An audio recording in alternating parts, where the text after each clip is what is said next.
Thunderbolts, directed by Jake Schreier and starring Florence Pugh, follows a team of anti-heroes including Yelena Belova, Red Guardian, Ghost, John Walker, and Bucky Barnes as they embark on a dangerous mission that forces them to confront the dark corners of their past. I think Thunderbolts genuinely, unironically looks really good. Jake Schreier as a director was a really interesting choice. This guy made Beef, which is something I haven't seen, but I know how well received and extreme Beef is. What's even more expected is that this guy directed We Cry Together, the Kendrick Lamar short film, which is such an insane coincidence. I don't have a lot to say on the actual short film, but knowing this guy's catalog, I'm hoping for a pretty strong film. For the characters returning, I don't care about a ton of them besides Red Guardian, which is a pretty good character in my opinion. The rest of them are all solid, but mostly weak because they don't have enough screen time in their standalones, which this film will definitely fix. I think the aspect that will carry this film the hardest is that it's a property and group of characters Disney doesn't really care about. It's a pretty common trope that when Disney doesn't care about something, they just give people way more time to work on it, which leads these films to end up being a lot stronger with actual heart and not just slop. This is kind of what seemed to happen with Guardians of the Galaxy. No one really cared about these guys, so James Gunn was allowed to really take his time with the first entry, and after that they just kept the ball rolling. I really hope this movie goes in a similar direction. We seem to be getting a lot more of a serious MCU film, which is always good to see. I really hope we do get some genuine strong moments here. There's definitely some MCU annoying tropes sneaking in, I don't think the jokes land here, but it's just the trailer, so maybe the movie itself will be more funny. I generally think this looks pretty good. It took me a bit to grow on this, but yeah, I'm pretty excited. I want to see what the asterisk means. So I'll be back with my initial thoughts. Yeah, it was a good movie. I don't know, I have a lot of thoughts. I kind of, I do these on the fly, so I have to organize my thoughts before I lay them out in these reviews.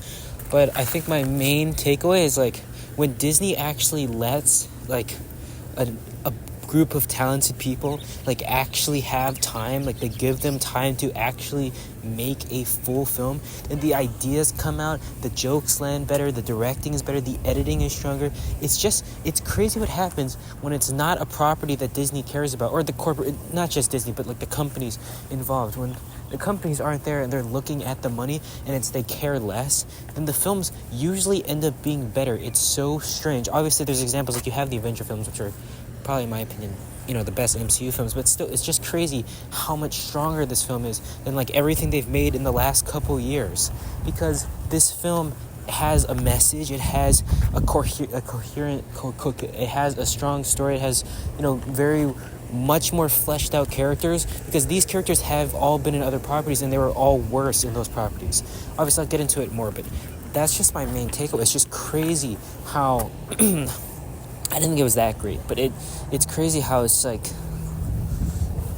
it's just so interesting how much well thought out this was, and I don't think it delivers on everything, but it's just crazy how poor other corporate more big name films, how much more slop they feel because they don't have a coherent story. But this actually has a story. It has the structure of storytelling.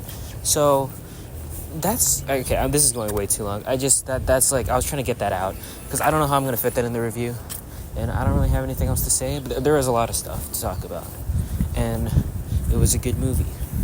Yeah. Okay, here's my full review. Can you feel the light?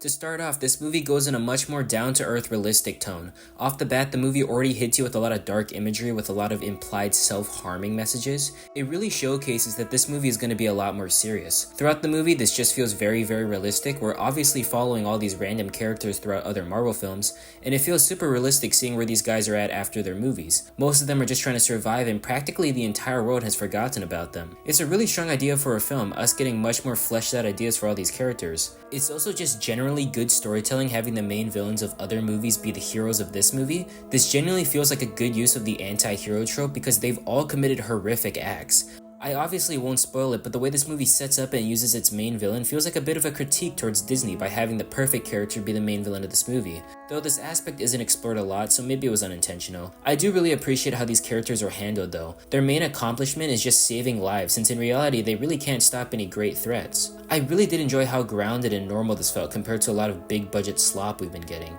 For my favorite aspect of the film, it's gotta be the characters. Obviously, all these guys have been in films before, but now they're all getting so much more development, and it all worked. It was super cool getting more sympathetic, interesting looks at all these characters, and even if we don't get a ton out of them, they were still all drastically improved from the roles in their original properties. For the weakest out of the group, I didn't care for Taskmaster, for obvious reasons if you've seen the film, plus Ava or Ghost frankly wasn't great. Her power is probably the coolest out of the group since she has the only real superpower, but besides that, her character isn't developed a ton here. She's fine for a role in the film, but besides that, she's kinda the same and most of her dialogue is just repeating what we already know about her. Bucky's good as always. It's interesting how they made him much more socially awkward in this. I thought it was strange at first, but it actually fits him pretty well. His actual involvement in the group was a really cool idea. He's the only one out of them to be an actual hero, so I was concerned how they were gonna make him fit in. However, he has a dialogue scene in the movie where he explains he was also like them, a villain, but he was able to redeem himself into becoming a hero. I really like that idea. It shows what these guys can turn into. Plus, like 3 of these characters have super soldier serum, so like they're all kind of alike in a way.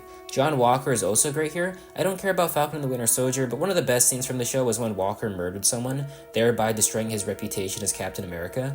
I think seeing the outcome of that event throughout this movie was strong. We never really got to sympathize with the guy. He was kind of a villain in the show, so seeing him redeem himself really fit the giving everyone a second chance message, since he's probably the character we've seen commit the most evil acts. Yona is actually great here. I already thought she was a solid character in the Black Widow movie, but they really flesh out her backstory, personality, and fighting abilities. She really no longer feels like Black Widow's sister. She actually is a fully new, significantly more depressed character. She was a really good choice for the lead for this film. She still has a lot of unresolved trauma that obviously gets resolved here, and Florence Pugh does an amazing job capturing that. Lastly, we have a character I already really liked, Red Guardian. What's crazy is that he's probably the most improved out of everyone. He's amazing here. He easily carries all the comedy in this film. I was wrong off the trailers. He's got the best jokes in the whole thing. What's so great about him is that he actually has more depth now as a character. His relationship with Yona was actually really powerful, especially since he already lost a daughter. He's genuinely a great character now, one of the best out of the recent MCU projects.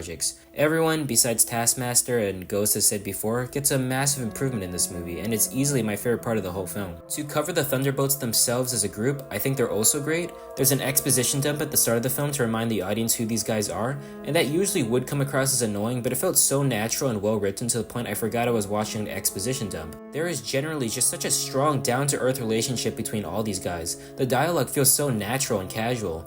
Everyone here has such good chemistry. As the film goes on, the team slowly gets built up, and as we get more characters, their dynamics get a lot better. Especially once Red Guardian gets thrown, and he's got a good interaction with everyone. Once all these guys are together, the comedy gets so much stronger. There's so much natural arguing and fighting that only works when the whole gang's together. For the most part, the action in this movie is fine to solid. Not much to say besides how great the opening fight scene was. It's so well put together and quickly reminds us of all our main lead's abilities. As the fight scene goes on, we get more and more characters getting thrown in, plus the sound design and editing is really on point. As this opening action scene goes on, the characters start stealing weapons from each other, like Ghost takes Walker's shield and throws it at someone. It's so creative, it made me really hyped for the rest of the action during this film. Unfortunately, it didn't really get better than this. As said before, the action is alright to solid. The most impressive thing is how well choreographed it was. The main villain of this film, Val, isn't that great, as I'll get into later. However, I guess I'll get some positives with her out of the way. She definitely gets a lot better as the film goes on. Her personality is built up a lot more during the later half, plus her desperation was really well shown. My favorite part with her throughout the movie is how she plays into the ending, which I thought was a cool subversion of what I expected to happen. No spoilers, but it was really unexpected and fit pretty well into that realistic tone for the movie. Alright, it's time to talk about Bob. Kinda hard to talk about him without spoiling the entire movie, but I'll try my best. Bob is the only main character here to actually be original, and he's actually just as good as everyone else, for the most part. His part in the end is pretty cool. Him recreating the Neo move was really cool, if unintentional. Anyways, I thought he was solid throughout the movie. He was a little like me. I think his character design is great. It's such a cool idea for a mysterious character, and made him at points very intimidating. Alright, that's how far I'm gonna get into him without spoiling the entire movie. Last thing with Bob is his play in the ending. He's basically the main part of this film's climax, but instead of focusing specifically on him, I'll talk about everyone. The way the Shadow Zone was showcased is awesome. I really liked how practically everything is a fake set. It's really messed up and pretty evil, especially since a bunch of innocent people were forced to go through it. This movie puts a heavy focus on shadows. Throughout the movie, there's a lot of foreshadowing with shadows, and while having a kind of bizarre inspiration, I think it leads these shadow effects to look really cool. This climax was very visually cool and creative for Marvel. It was very impressive. My favorite scene for this movie is probably the ending where the shadows disappear. It got me a little emotional. Alright, I don't know if people also think this, but Bob has a lot of issues. At the start of the movie, he's pretty funny and goofy. Like, the whole point for him in the first half of the film is how goofy he is for even being there with all these scary characters. However, once they started taking him more seriously, it doesn't really work. I think the idea of self-hatred was very interesting and really cool for a Marvel film, but it's hard to go from such a goofy guy to such a serious, dark subject. I get what they're going for though, he's so pathetic because he treats himself like that, and it was a nice subversion. Additionally, we only get CGI when he's on screen and it looks kind of bad. Unfortunately, the visuals here still aren't great, but at least this time you can ignore it since there's barely any CGI here. Additionally, Bob's art can get really repetitive. He says a lot of stuff multiple times and it can kind of get annoying and boring, which really lessens the impact of the film's ending. I think it could have been fantastic and there are some fantastic scenes during the ending, but a lot of it can be bogged down by the general repetitive feeling of it, along with some other issues that I'll cover now. My biggest issue with this movie has to be the music. I'm not sure if people are talking about this aspect of the film, but for me it really dragged down the experience.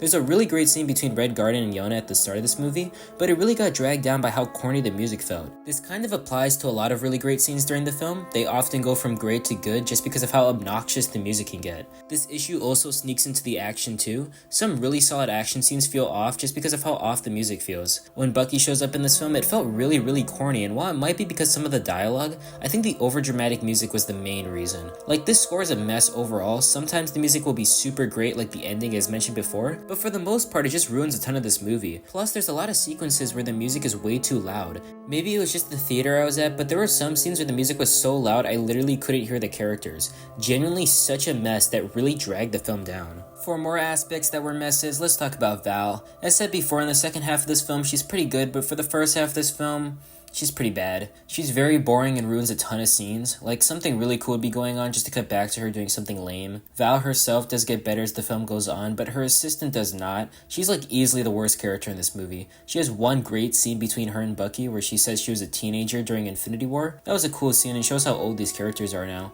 Besides that though, she really doesn't have any character whatsoever and kind of flip-flops over her motivations. She really has no arc resolution or anything. It's very lame. Okay, those are my main issues, but I have some random plot point issues I couldn't fit in. For some reason, there's a timer in a room that's about to explode. Ghost or Ava somehow knows who these guys are when they're in random masks she can't see. Maybe she can? The third act breakup is pretty lame, but it does make a lot more sense than the usual third act breakup. And lastly, in the Shadow Realm at the end, the pacing is really wonky when the other Thunderbolts just show up out of nowhere. Like, there's clearly something important that got cut out there. There are quite a lot of plot issues with this film. They cut a lot of corners, which is pretty annoying. Overall, this was a good time. Is the MCU back? Sure. This was a good step up in quality. I actually really enjoyed this, and this is the best MCU project since Guardians 3, though Guardians 3 solos this. Pretty hyped for Fantastic Four. If they nail this movie, then we can officially say we're back. For favorite aspects, I'll go with the characters and how improved they are, every character interaction, and the memory zone as an idea in general. My least favorite aspects are the music, Val and her assistant, and the very weird plot stuff. And so I'm gonna give Thunderbolt a solid 7 out of 10. If you enjoyed this video, like. If you really enjoyed this video, subscribe. I make these reviews each week and a big video each month. As always, thanks for watching, and this is an epic outro.